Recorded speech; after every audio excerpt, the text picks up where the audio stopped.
Hi guys, and today we'll be talking about the Washington Wizards, all right, and their offseason preview.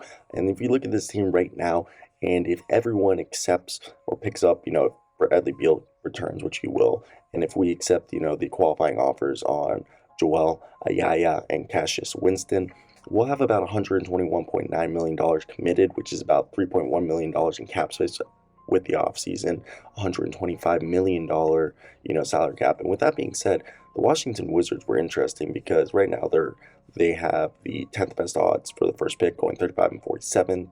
They had the 21st offense of rating and 25th best defense.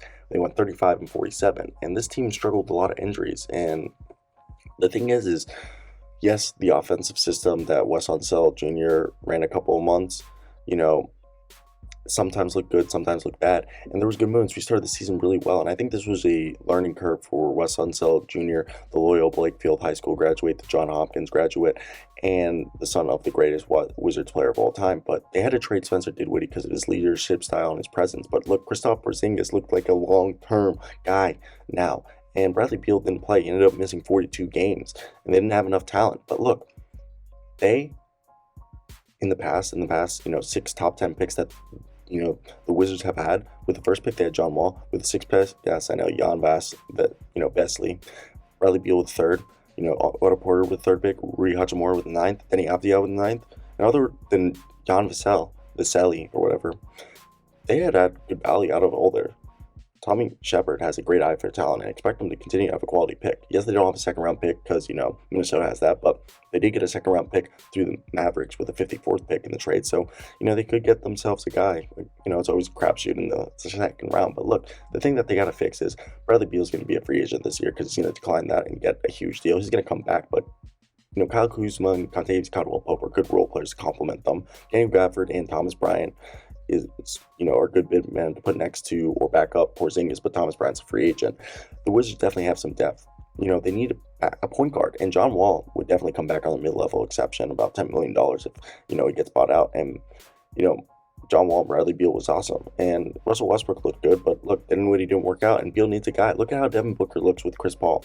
And if you could trade Denny Avdija, I wouldn't trade Denny Avdija. If you trade, because he has still 2 more years, but if you could trade Rui Hachimura or a guy like, Rui Hachimura and, I don't know, Isaiah Todd or Daniel Gafford or Vernon Carey in a package, you could bring yourself, a guy, because I like Ish Smith as a backup point guard. And when you look at this team, what do we need to improve? Like, look, we're obviously going to pay Bradley Beal because he deserves the money. And I agree, it's 5 years, $245 million that we'll be paying him. So we need a backup point guard. And, Malcolm Brogdon's been available, and he's on a 4-year, $85 million deal with 4 years left. And if they're going to give him the max, and they already owe $70 million to Porziņģis, they have the intentions of re-signing Kuzma, trade Rui Hachimura, and then down the road you'll sign Denny Avdija, take on Brogdon's, because then you'll be able to pay Denny Avdija. And then there's obviously the Orlando Magic, who have, Cole Anthony, Markelle Fultz, Jalen Suggs, and RJ Hampton. Maybe you could take Cole Anthony or RJ Hampton, or maybe even Markelle Fultz. I'd rather take Cole Anthony or RJ Hampton off their hand. But, and the best version of Markelle Fultz is the primary ball handler, and that's not going to happen with Anthony or Suggs, who, are over there. So they can't trade the first rounder. But if you put a guy like, Isaiah Todd, and, Orlando would like that. So I think you could do that by involving Isaiah Todd and maybe, packaging Daniel Gafford, because they're going to lose Mo Bamba. And you're looking over here. I just don't think they trade any of their guys, but, look, I like this. They need a pass-first point guard, and Wes Unseld was the architect of the Denver's defense when he came over. That's what he was advertised as, and I know they didn't have a great defensive season, but Kentavious Caldwell-Pope was the only player on the roster who was comfortable handling switches and guard multiple positions. Denny Avdija had his moments, but let's be honest, they need more defenders. And if they could look at it, Porziņģis and Daniel Gafford are fine at the center position, but you need Kyle Kuzma, Kyle Kuzma, Denny Avdija, Rui Hachimura, it could work, but they need to work on it.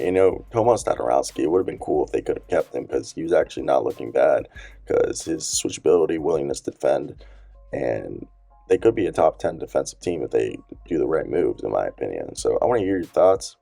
Who should we go in the draft? Dude, Benedict Mathurin would be awesome. Jaden Ivey, there's some good guards in this draft. I think it could definitely be a fun year for us. Let me hear your thoughts down below.